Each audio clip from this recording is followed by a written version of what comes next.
Good morning. My name is Claudine Bae, and I'll be presenting on genetic testing for hereditary breast cancer. I am a nurse practitioner at Comprehensive Cancer Centers of Nevada, and I focus primarily on cancer genetic counseling. So starting off with some breast cancer statistics, about 1 in 8 women will develop breast cancer in their lifetime. Estimates for breast cancer in the United States for the year 2020 include 276,480 new cases of invasive breast cancer, 48,530 new cases of carcinoma in situ, which is an early stage breast cancer, and about 5 to 10% of breast cancers are hereditary. So hereditary breast cancers are due to a genetic mutation that is passed on from either a person's mother or father. Most common cause of hereditary breast cancer is in inherited genetic mutations in the BRCA1 or BRCA2 gene. They stand for breast cancer 1 gene or breast cancer 2, and you'll hear them commonly referred to as the BRCA genes. So the BRCA genes were first discovered in the early 1990s by Mary Claire King after observing families with strong histories of female breast and ovarian cancer.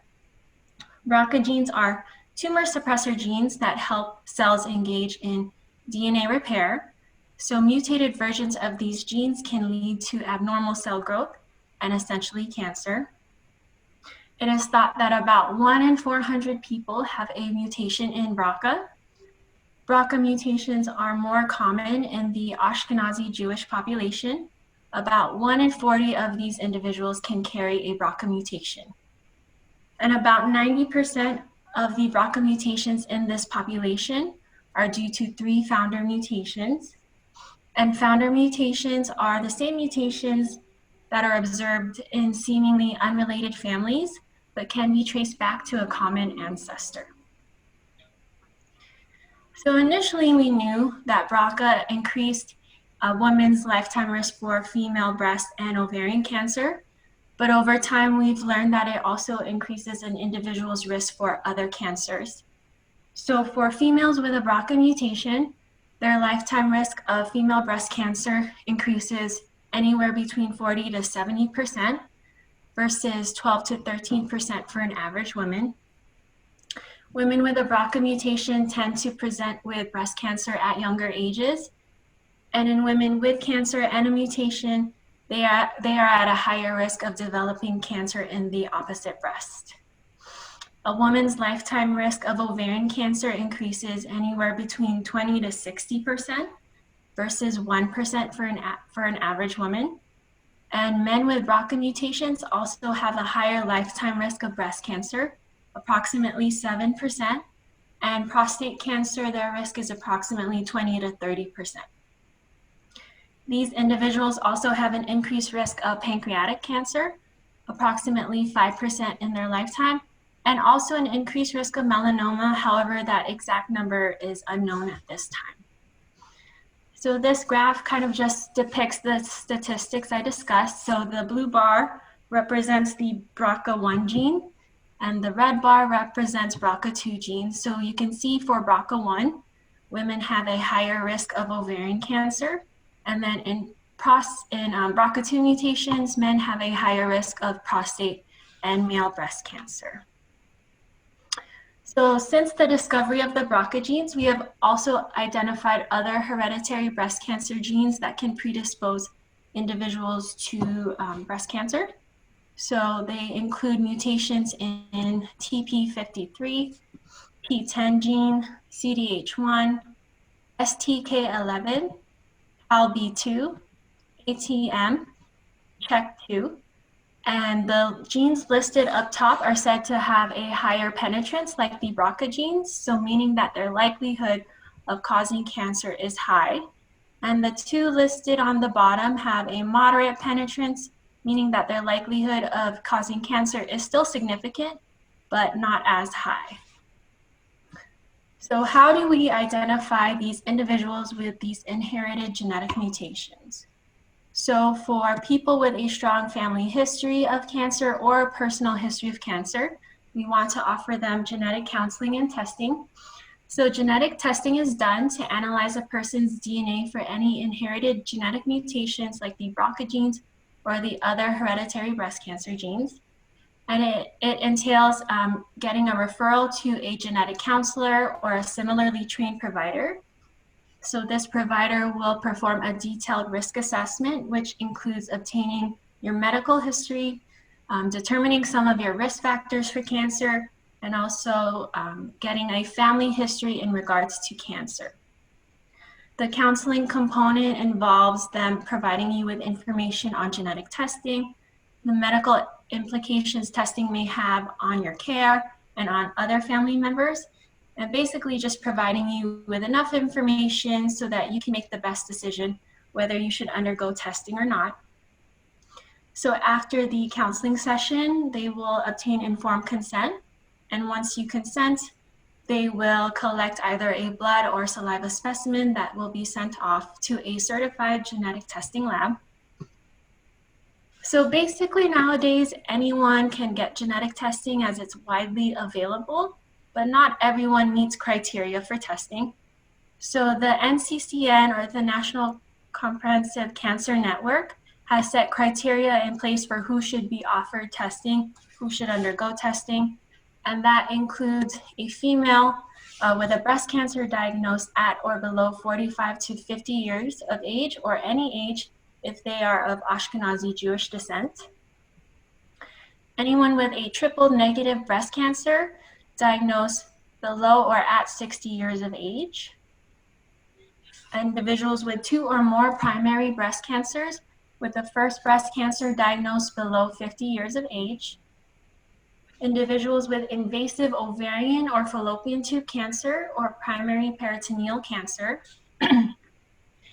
Anyone with a male breast cancer, anyone with exocrine pancreatic cancer, anyone with metastatic prostate cancer, anyone with a breast cancer at any age and a relative with breast cancer diagnosed at or below 50 years of age, or a relative with any of the cancers listed above.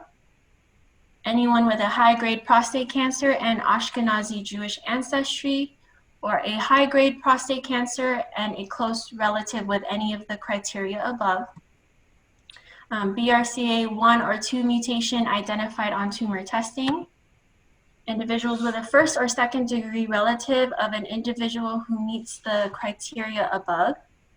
And those in whom a mutation in an actionable gene such as BRCA has been identified in a biological relative.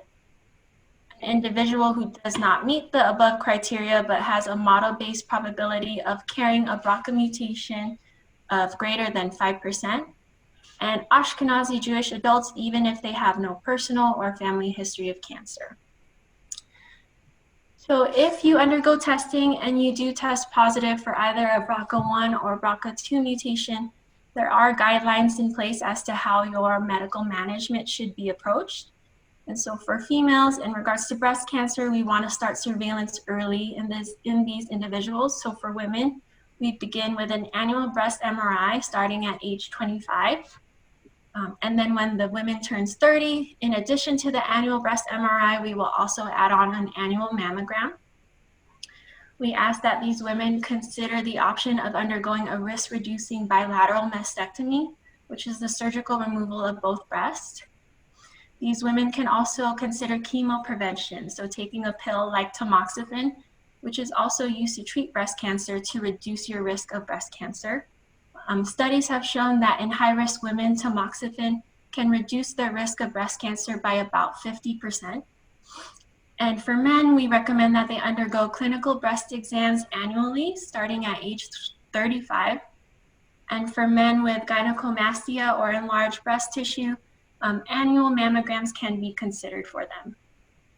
In regards to ovarian cancer, we recommend that these women undergo a bilateral salpingo-oophorectomy, or the surgical removal of both ovaries and fallopian tubes between the ages of 35 to 40 for BRCA1 carriers, because they have a higher risk of ovarian cancer and may present with ovarian cancer at earlier ages, and between the ages of 40 to 45 for BRCA2 carriers. If these women choose to not undergo surgery, Screening can be done semi-annually with a transvaginal ultrasound, pelvic exam, and the checking of tumor markers. However, the actual benefit of these surveillance strategies is unclear, especially since ovarian cancer is harder to detect.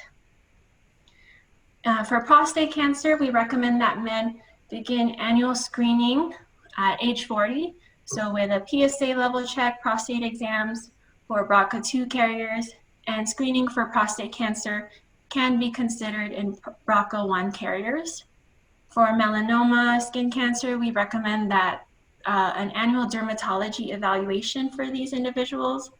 And then for pancreatic cancer, if you have a first or second degree relative with a pancreatic cancer, we recommend that you undergo screening with an annual MRI, MRCP, and/or endoscopic ultrasound. So what are the benefits of genetic testing? Why should you consider it?